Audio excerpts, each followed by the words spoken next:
So any of you in the room that are parents, you're going to know really well what I'm about to talk about. It's that look that your young child gives you when they're about to do something they shouldn't. They look at you, then they look at the object, and then they look back at you, and then they touch the object while looking at you. You say, maybe it's the stove. It's an easy example to use. Obviously, we'd stop them, but you say, don't touch that. It's hot. And they look at you again, and maybe they touch it again. Instantly, obviously, with a hot stove, they would regret the decision very, very quickly. As a parent, we stand there thinking, man, we warned you. Not because we wanted them to get hurt, but because warnings are real. Consequences, they're real. Our decisions cause effect. Sometimes love allows reality to teach them what our words unfortunately cannot. Genesis 5 through 9 is where we'll be today. It's quite a large section. We're going to run through it here and there. We're not going to read the entire text. We would unfortunately be here all day. Sometimes I try to do that to you guys, but I promise I'll try to get through it quickly today. But from the beginning, God warned that sin leads to death. This was a culture at this time in Genesis, as we'll learn here in a little bit, that was very, very, very far from God. And this is a section that will teach them that rebellion unfortunately leads to judgment. Just like when our children do something they shouldn't, it leads to consequence.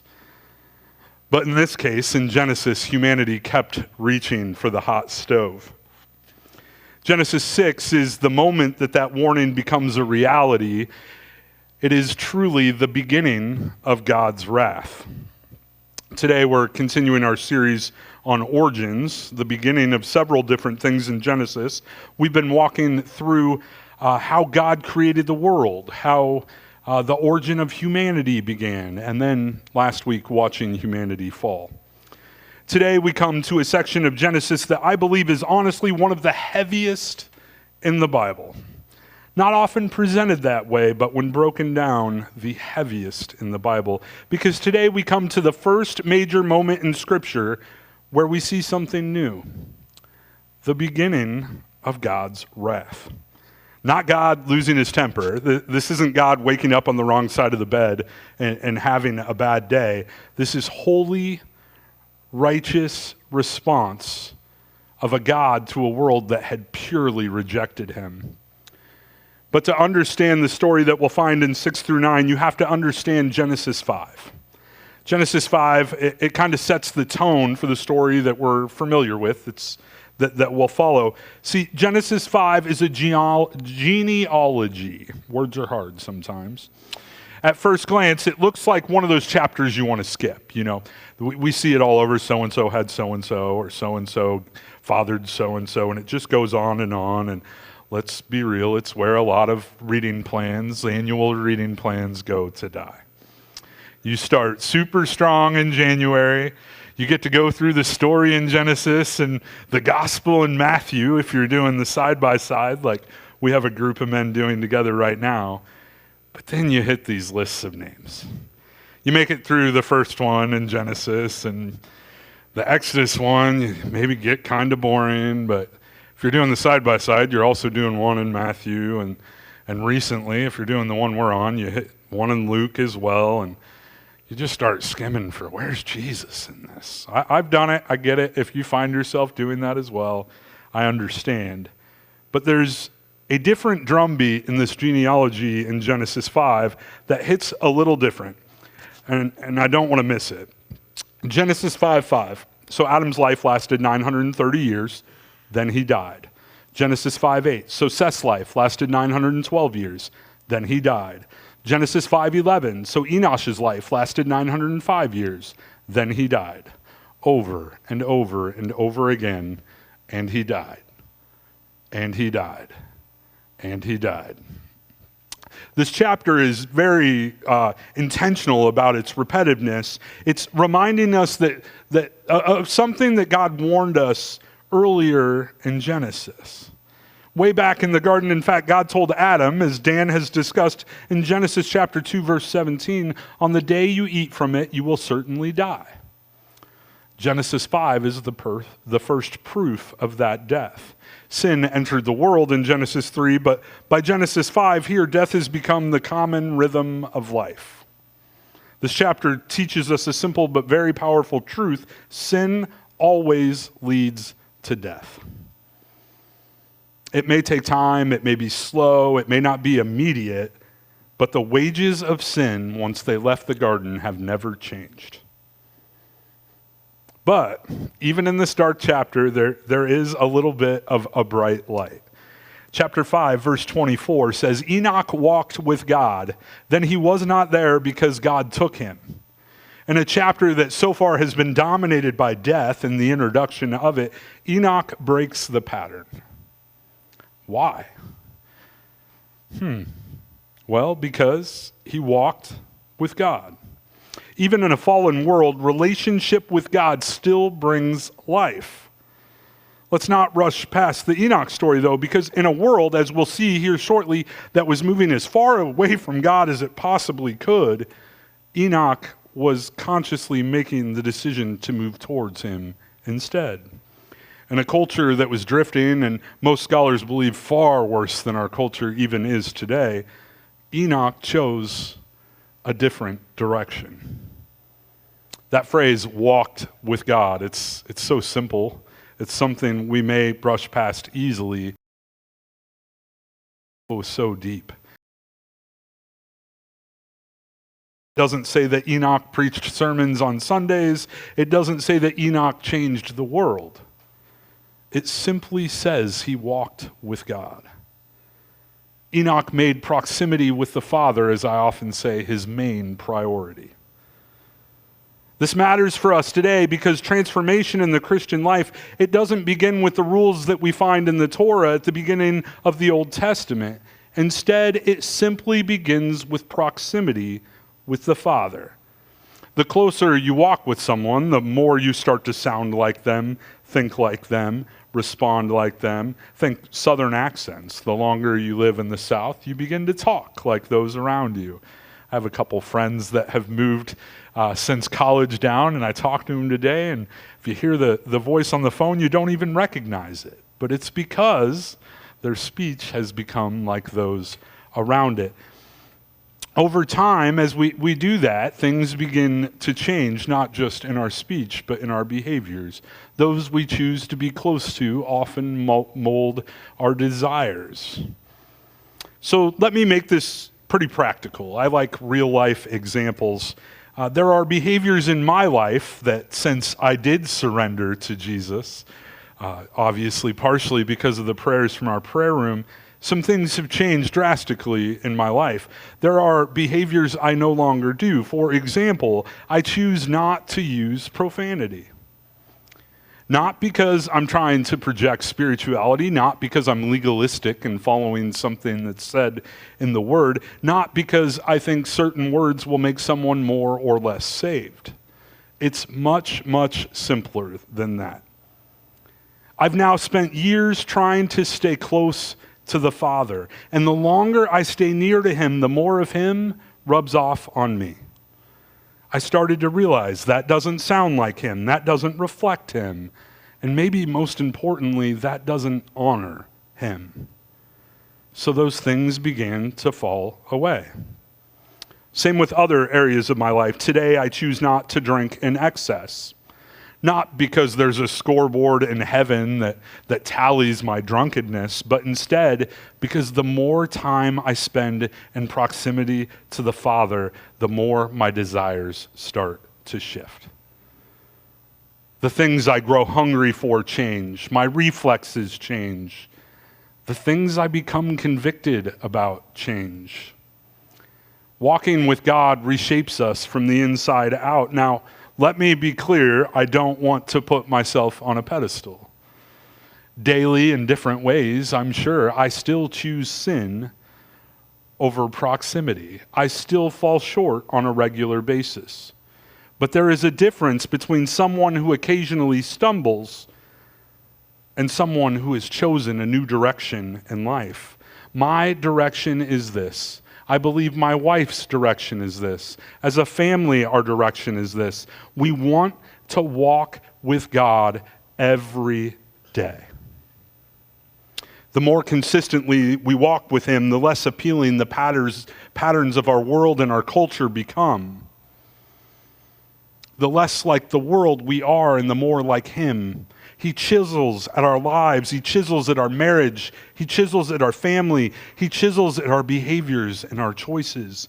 And we become more and more like him.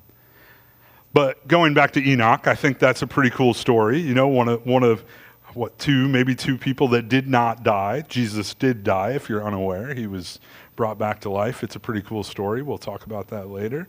But what a staggering thought.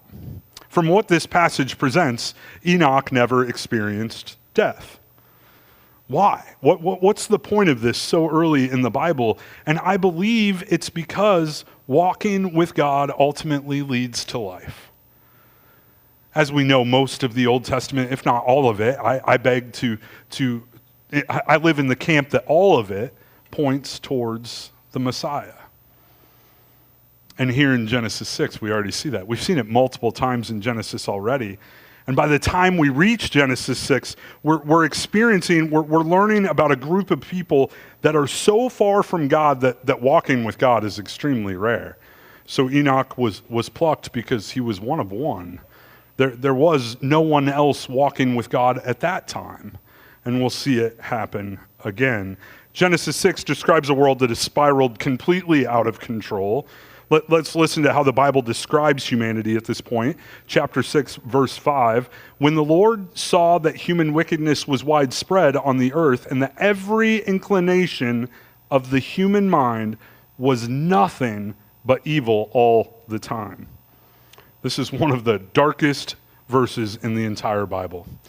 God didn't say some of the people were bad. He didn't say most people struggled with sin. He said wickedness was widespread and every inclination of the heart was evil continually.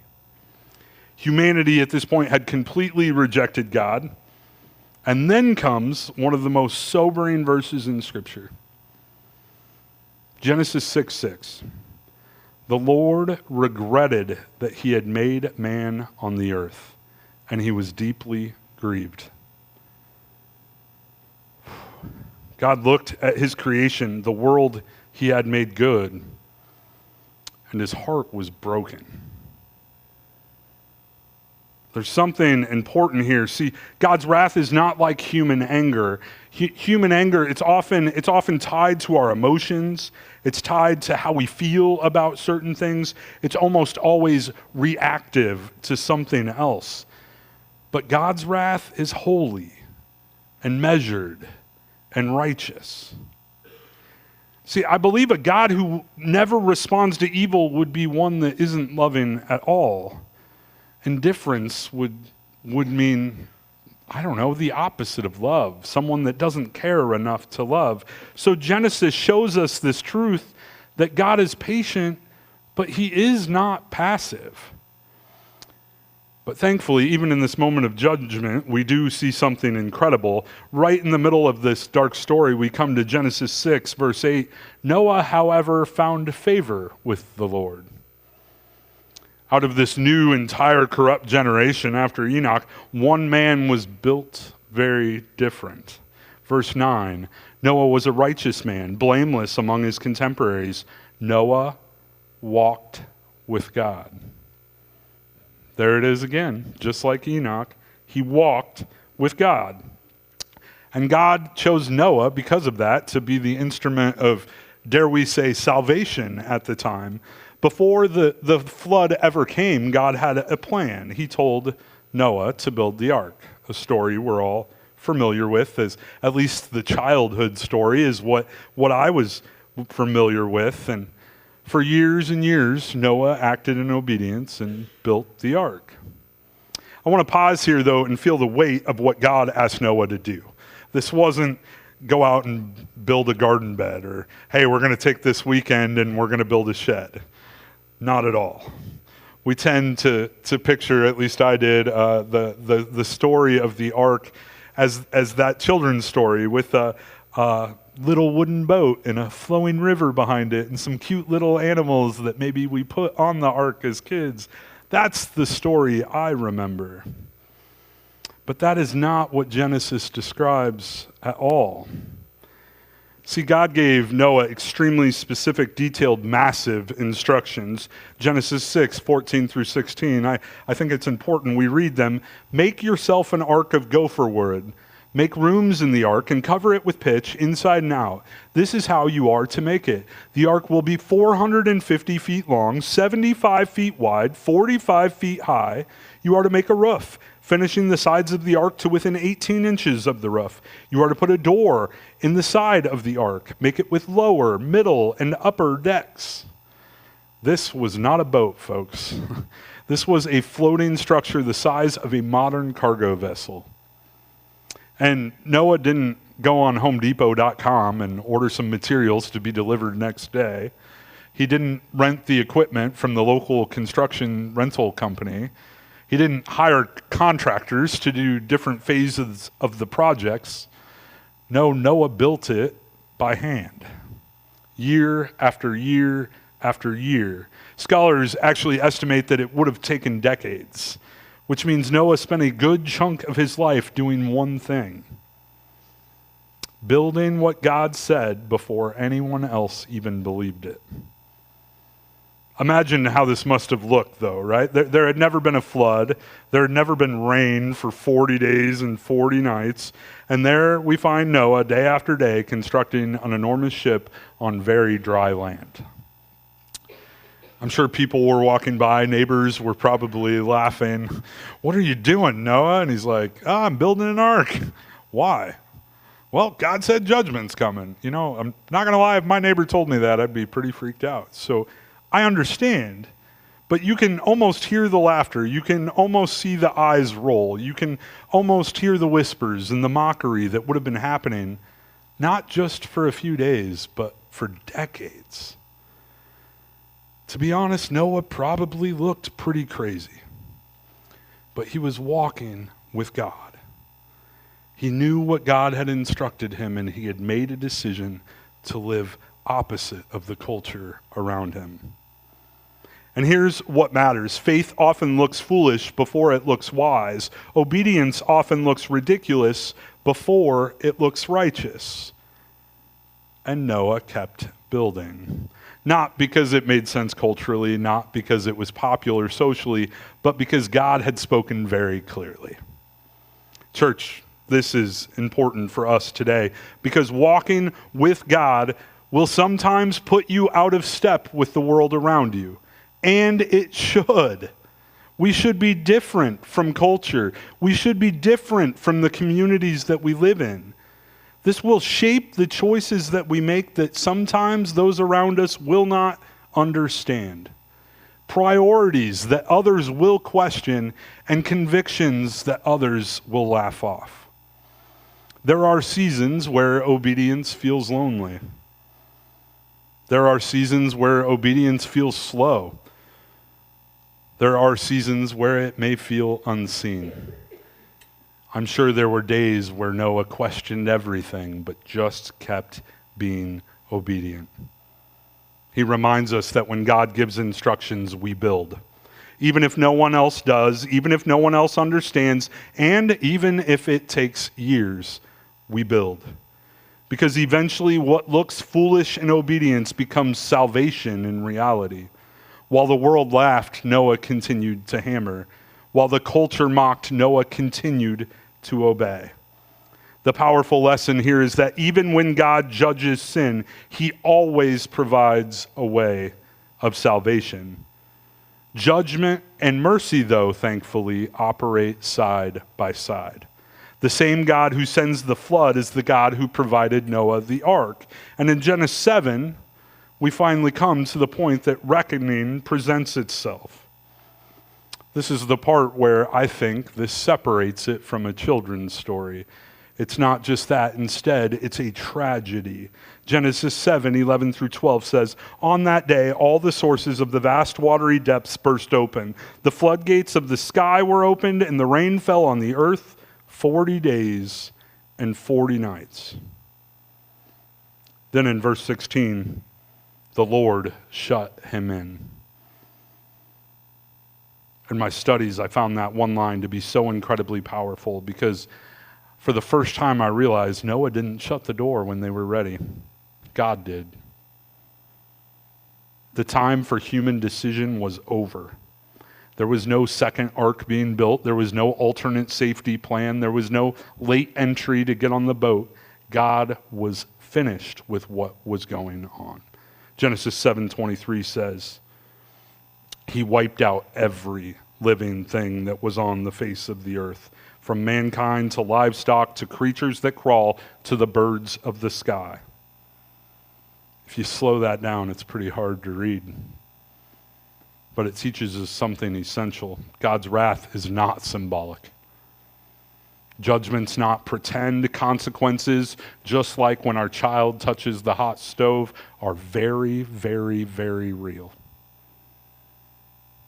But the story doesn't end in the destruction that happened in that season, because wrath was never meant to be God's ultimate goal.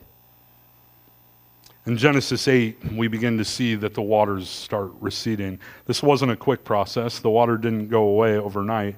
I'm sure it took time. To the contrary of what we've read so far, though, one of the most beautiful phrases in this whole story emerges in chapter 8. Verse 1 starts, God remembered Noah. Not that God had forgotten Noah, don't get me wrong, but that God was faithful to his promise that Noah act in obedience of for decades. And when Noah leaves the ark, I know if I were to leave the ark after this experience, after knowing what happens, the first thing I would do would kiss the ground. I would get down on all fours and kiss the ground and thank God for what he did and be back, but really be real thankful. My feet are on solid ground. But what does Noah do? He immediately builds an altar in worship. Genesis 8:20, Noah built an altar to the Lord. See, after wrath comes mercy. Noah was fully aware of that. After judgment comes restoration. In Genesis 9, God goes on to make the promise that we're all familiar with. I establish my covenant with you that never again will every creature be wiped out by floodwaters. There will never again be a flood to destroy the earth. And God places a rainbow in the sky as a sign of his mercy. Wrath had a purpose, but mercy has the final word. I wonder if he looks at culture today and regrets that promise at all. Obviously, God lives outside of time. He already knew what was coming, but I'm sure he's not looking at our culture today with a smile. So let us aim to walk in opposition of that culture, to walk closely with God.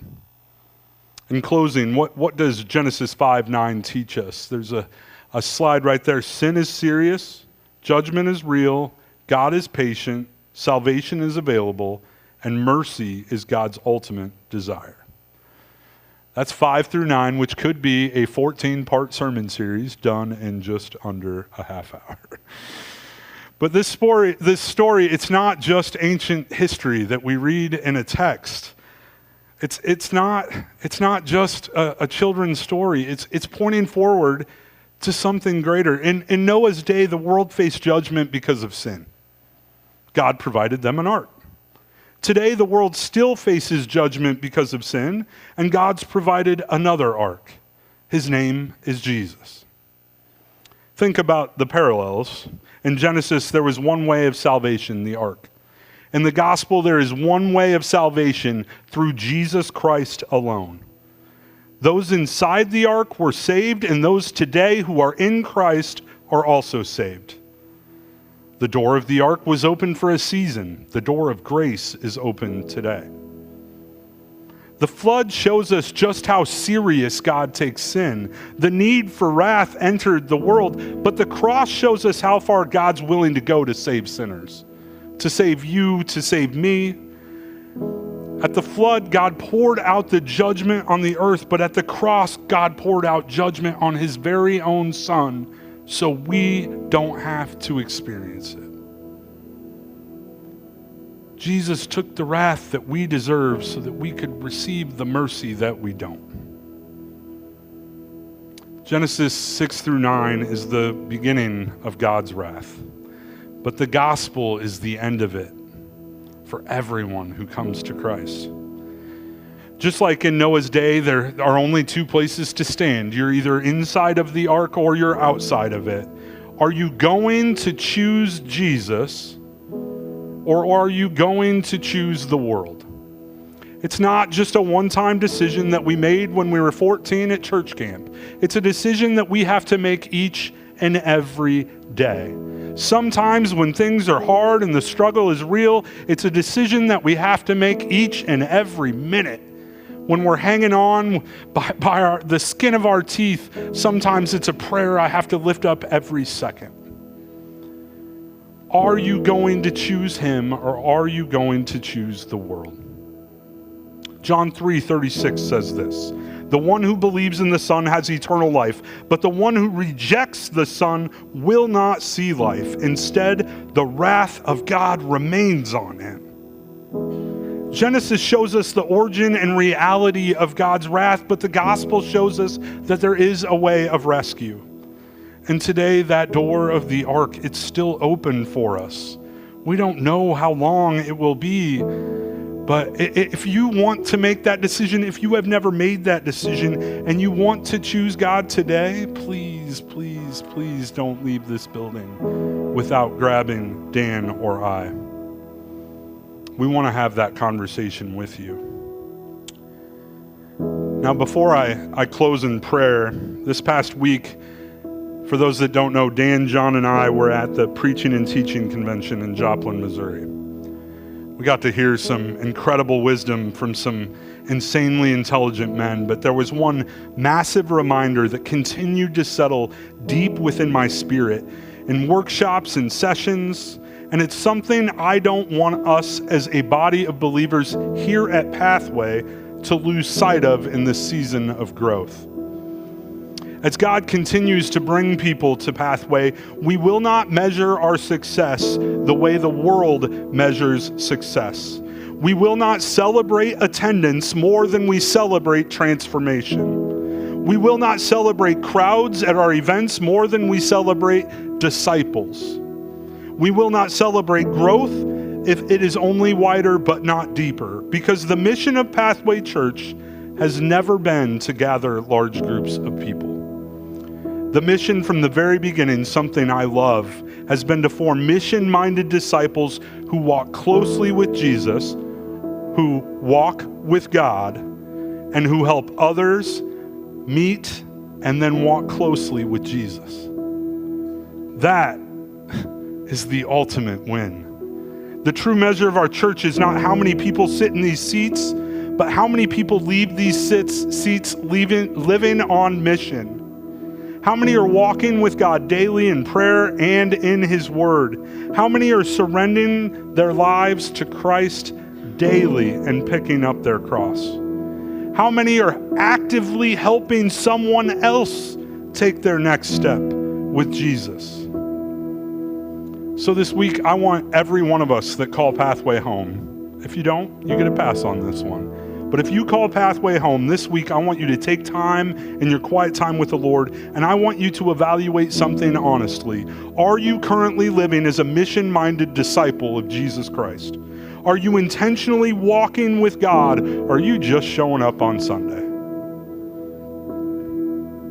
And I'm going to take that one step further. If you are walking with him, who are you allowing to currently pour into your life? And equally important, whose life are you pouring into? Because discipleship, it's never meant to stop with us. So here at Pathway, we'll never judge success by numbers or by how full the parking lot is or how many services we eventually have to add, but we will judge it by this. What percentage of us are truly walking with God and actively helping someone else do the same? If making disciples has not yet become the central mission of your life, what are you waiting for? Time is running out. This is what Jesus has saved us into.